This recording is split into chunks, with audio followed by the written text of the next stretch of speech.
Alright, right now I'm going to show you how to create a quiz with Google within Google Docs. That way you can get some instantaneous feedback from your students in your class.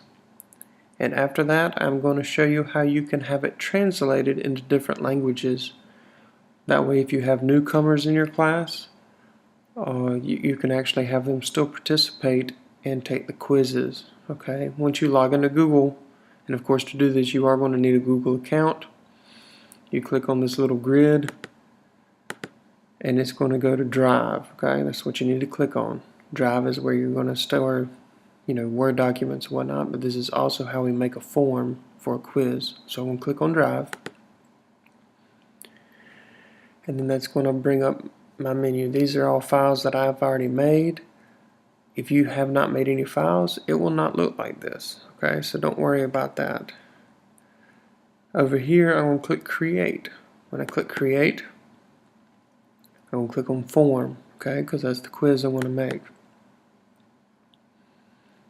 When it comes up, you should be able to see this where you're going to select a theme. Okay, I'm going to just click the Argyle, and I'm going to name it. When you name it, here it's actually going to save it as that name, and you'll see it change up here as well.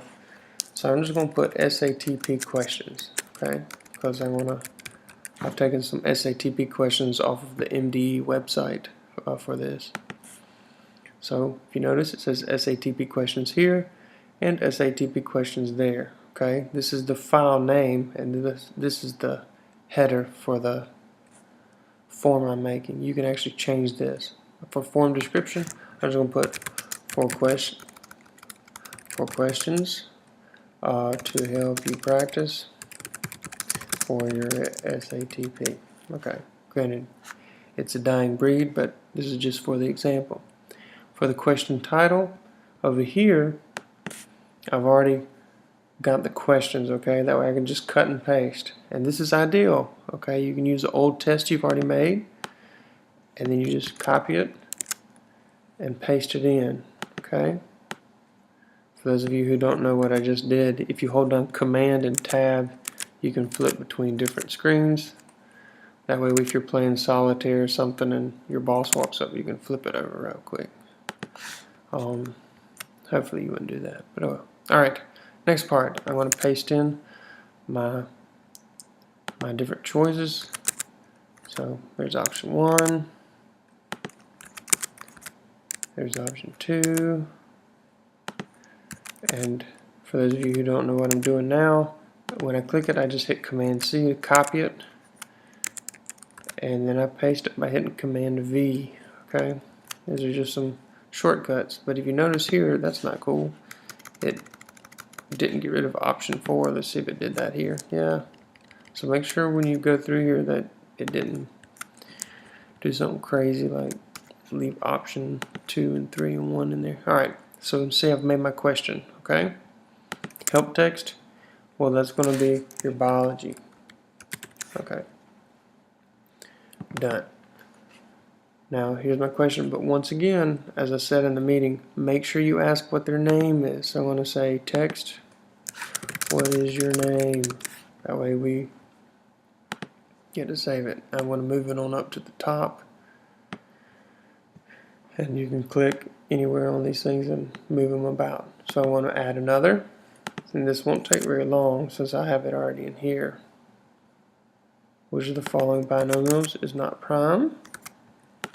This is algebra 1, and I'm going to copy it in here. Now this should be interesting because it's about to do something I don't even know if it can do, which is to make a superscript. Over here, this was actually x squared. If you highlight the 2 and hold down Shift, Command, and plus, it actually makes it superscript. It's a little shortcut. But of course it's not wanting to do that for me, so I'm going to have to do that. Well, that's pretty lame, but oh well.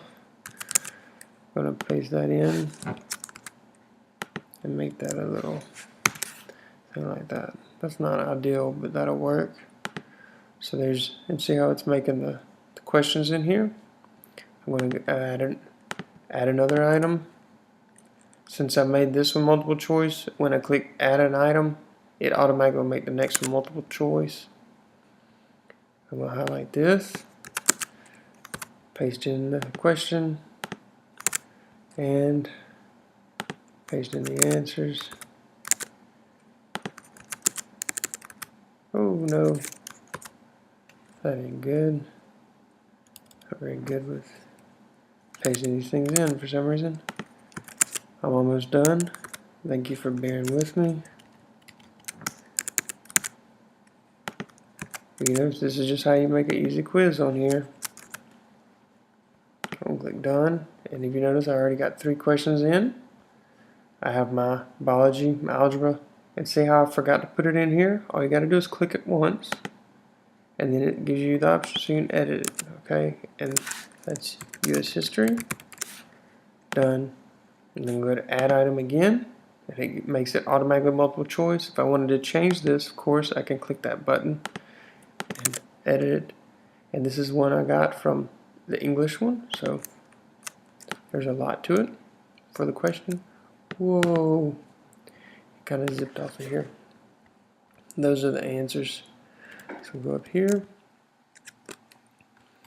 And this is actually kind of experimental. I don't know how it's going to handle a question that long, but let's just see what happens. English 2. And then I'm going to go and copy the questions. Let's see here.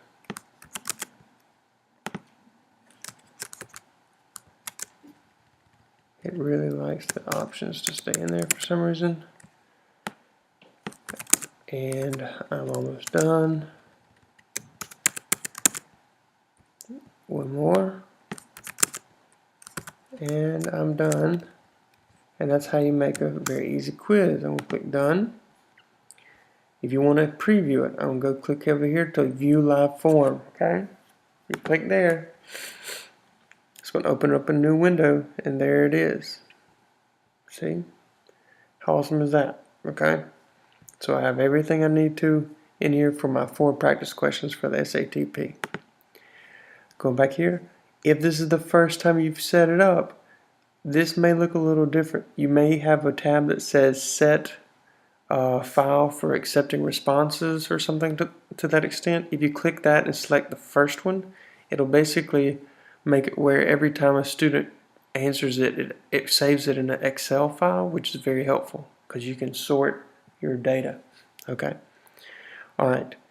Well, there is my quiz, and it's completely done. Okay. To share this with your students, you just click this blue button, send form, and you can copy this and then paste it into a website, put it on the board, wherever you need to do. You can send it via email. If you have a group set up for your students, you can put it on Facebook or Twitter. Or what you can do is copy this and then send it through like the text message system that the schools recommended people to use. And if they open it on a smartphone, well, then it'll link up. All right, well, there's my quiz. Now let's say you have a student who has to take this, okay? But their first language is in English, and you're thinking there's no way they can handle this. Google has a pretty cool website. You can either go to google.com and click a few buttons to get into it. What I prefer to do is just type in the word translate and then google.com. So it's translate.google.com. If you click on it, it pops up like this. So English, and then over here it shows you what language you want to translate it in.